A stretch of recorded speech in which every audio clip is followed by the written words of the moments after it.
All right, here's the problem. Basically, I believe this is like a 2008 Mercury 20 horse. This assembly, this is the second time it's done it. Now it's very taken apart now. Basically, there's a little gear in there. It's the male version of this. It fits right in here. It jumped. Like it jumped the gear. So, like when we were out there, we got stranded because it jumped over it. And we were just left with this. We couldn't shift it. Now basically what we ended up doing was disconnecting this.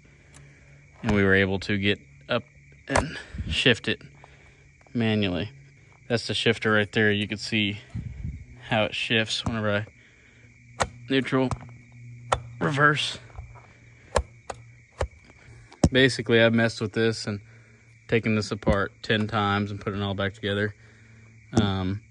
We lost the pin that went here, so I ended up putting a cotter key in there, had all this reset, and it jumped out of gear again. Nothing was ever broken, nothing was ever missing from what I've seen. There's no diagrams online on how this works. I couldn't find any parts. The cowling's already broke, and it's already got a couple other cosmetic issues. So I think we're gonna go ahead and try to manual swap it. My best idea for this was in there. You can see this hole, the throttle only pin. It takes a pin that goes through there. And basically that's the top of this pin. Like if you stuck a rod in there, you could drop a pin through it and hold it in there. And that rod is what is connected to that. So my thought is if I can fit a bar through there, like in there, I could pin it. I can have a lever right here. Click, click, click, click. You set right here to drive. So do that and have a manual shifter. I can't find any of these parts online, so I've kind of decided like, well, I can't buy it. I can't really properly fix it. Let's just freaking figure it out. So here we go. Okay, so I got this made me a little shifter out of some 3/8 rod. That was that piece that I ground down. Fits in there pretty snug. This thing's pretty well in place now, but see, I put a screw through it. See, I drilled a hole all the way through that aluminum shaft and the steel shaft, and I actually just screwed a flathead screw into it. I took all this apart. I did not take any pictures, unfortunately. But that black thing came out. It looks just like this. And I actually took a grinder and cut the nub off that slips into here for shifting gears so it wouldn't get bound up anymore. I didn't even put a nut on it. It's just super tight. It actually threaded into the aluminum kind of.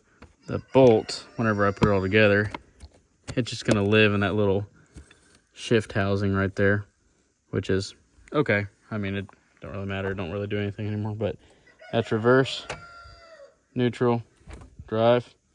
But you can see it shifts pretty good. See the linkage moving down there.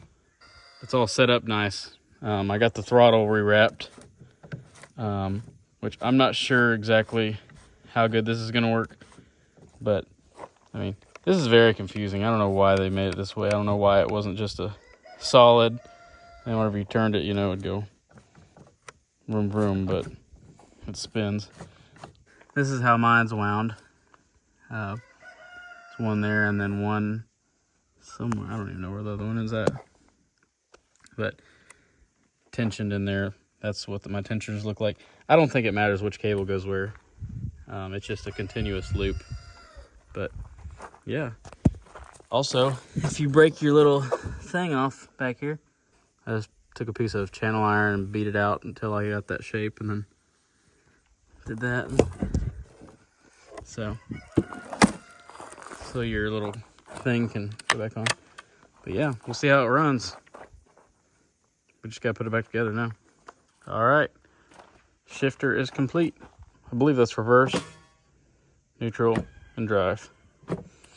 Also, finished up the little tab right there. So now the cover actually stays on.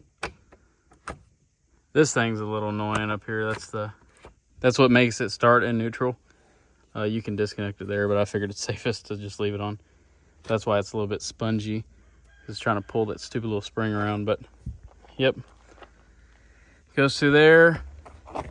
You can see, got my screw right there. Goes in that shaft. And then make everything work. So that's how you do it.